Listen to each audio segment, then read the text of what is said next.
మనోరంజని Telugu times news. Nirmal జిల్లా బాసర మండల కేంద్రంలో విషాదకర ఘటన చోటు చేసుకుంది. చేతికొచ్చిన మొక్కజొన్న పంట కళ్ల ముందే అగ్నికి ఆహుతి కావడంతో ఒక కౌలు రైతు తీవ్ర ఆవేదన వ్యక్తం చేస్తున్నాడు. బాసరలోని రవీంద్రపూర్ కాలనీకి చెందిన గోస్ల రాజు అనే రైతు 2 ఎకరాల్లో మొక్కజొన్న పంట సాగు చేశాడు. పంట కోతకు సిద్ధంగా ఉన్న సమయంలో అనూహ్యంగా మంటలు చెలరేగి మొత్తం పంట కాలి బూడిదగా మారింది. ఇంటికి వెళ్లి తిరిగి వచ్చేలోపు ఈ ఘటన జరిగిందని బాధితుడు కన్నీరు మున్నీరయ్యాడు.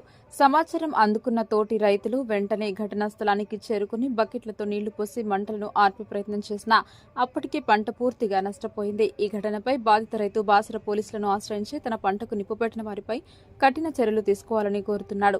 ఈ ఘటనతో స్థానికంగా ఆందోళన నెలకొంది. శనగ కోస్తారు, నెల రోజులు పెట్టుకుంటారు వాళ్ళు. ఒక 15 రోజులు కూడా పెట్టుకోవద్దా?